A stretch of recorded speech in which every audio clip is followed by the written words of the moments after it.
Hello everyone, welcome to the Commando Cast. I'm Andrew, and today I'm talking Learn to Play kits.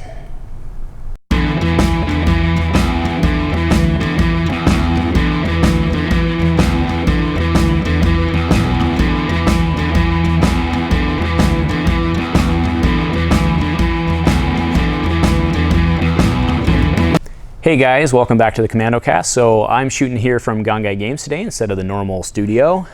That's why you see this super comfy chair behind me that we get to play games in every week for our tournaments. Wanted to do something a little different today. So obviously everyone's at Worlds. We are not, so we can't really offer you guys any news that you can't get from anybody that's actually there.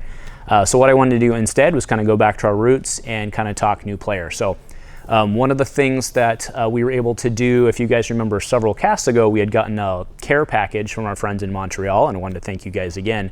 From that, I was able to construct a number of learn to play or new player friendly decks to kind of give away and help people get started. And what we ended up doing was putting that together into a learn to play kit. And actually when I'm saying we, I actually put them together and put them in the kit, but it was of course with the help of the donation cards from those guys. And then Steve on his own, just independently after Spark of Hope, a couple weeks after Spark of Hope, he sent us another care package of kind of his leftover rare. So I was able to put 2 decks together from that, and I kind of have a framework for a third that I'm working on. So what I wanted to do today was I'm actually going to just go through the Learn to Play kit, kind of show the logic of what we put together.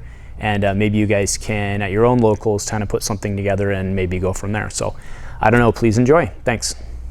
All right, guys, we're here at Gongai Games. I just wanted to go over the new player kit, or kind of the house player kit that we've done for Star Wars Destiny. So, this is kind of where it lives on Gongai's wall of stuff that people can play in-house. And this is our guy. And then I'll take it in and we'll walk through the decks that we've got in there. All right, guys, so let's go ahead and crack this open. It's nothing super fancy inside. I just have everything kind of divided into bags and boxes. And again, all these boxes were donated to us from our friends in Montreal, as well as the sleeves inside. So let's just go through I'm not going to go through card by card because obviously we threw them together given what we had, but I did want to go through and show the decks that I ended up building. So ended up putting together a Dooku and Sly Moore, right? So those two together add up to 30.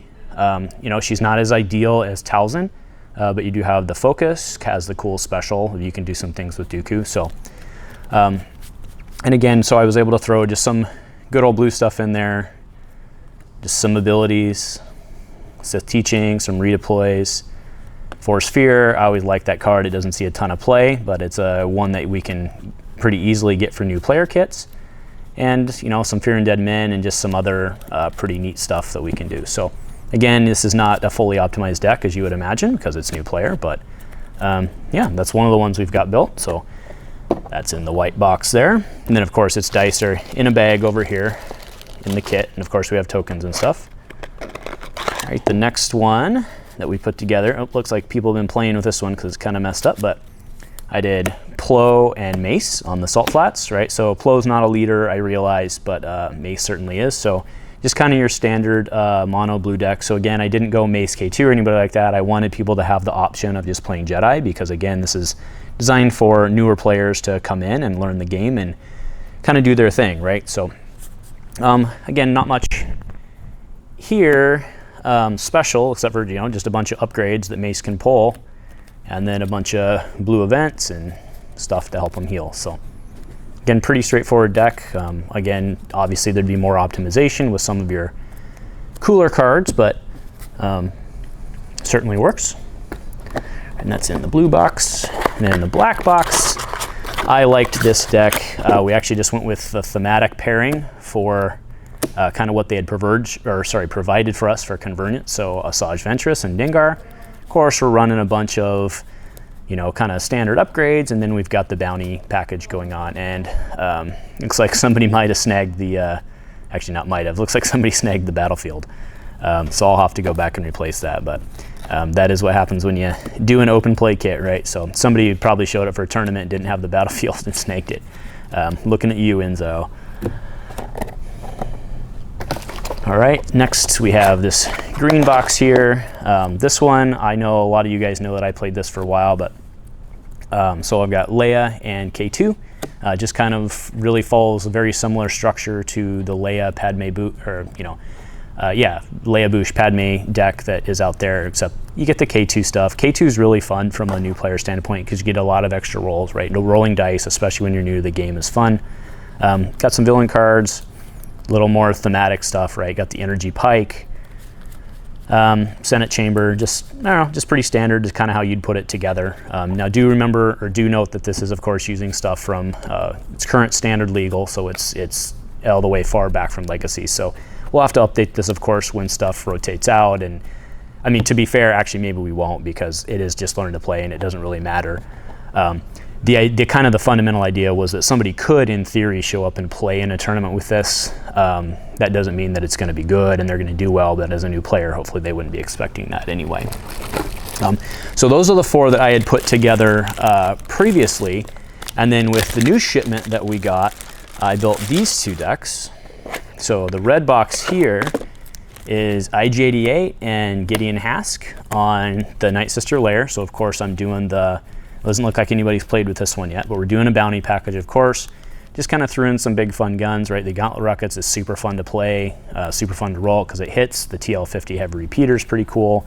So, I mean, again, it's pretty much just the bounty, bunch of trooper removal, and just bounty package. So I think this one, once people get on the table, I think this one's actually okay, and it'll do pretty well with it. So.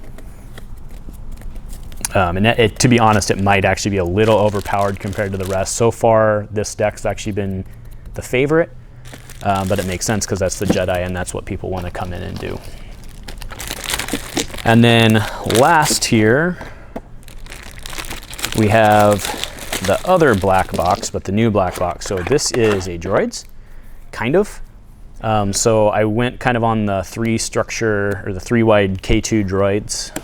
We went K2 Chopper, but then Ezra, just for a little thematic. Plus, of course, like obviously R2 is not flying around to be put into a new player kit or learn to play kit, and I'm certainly not just leaving an R2 die around the store, right? So, you know, other than that, I put in a bunch of droids. I put in the Professor, just pretty standard stuff. Who else is in here? Oh, I thought I had. Oh, I think the Gonk droid's in here wherever he is. But yeah, so there he is. The Gonk droid's in here too. Oh, it's not the Gonk droid, G87. Gonk droid's a little box. Either way. Yeah, so we've got the droids in there just for a little thematic fun. I think this one is okay. It's probably not as good as the IG-88 Hask deck, but again, it should be fun if somebody else wants to get that done. So I don't know, just real quick and dirty. I wanted to show what we've put together for our community to try to get players into the game. And the nice thing about having this learn to play kit around and just sitting in the room or sitting at the store is that we don't necessarily have to be here and actively running an event to help gauge or help get interest of new people. So yeah, that's pretty much it. So let me know if you guys have any questions or if you guys have any other ideas or stuff that you guys are doing at your store. I mean, I know a lot of people do the donations box where people can toss stuff in to help new players get started on their decks, and that's a great thing. We actually don't have that here, and I do want to get it started. But again, this is really just targeted towards getting new people in the game. So yeah, let us know what you have, what you think, and give us your feedback. So nothing else, go Commando.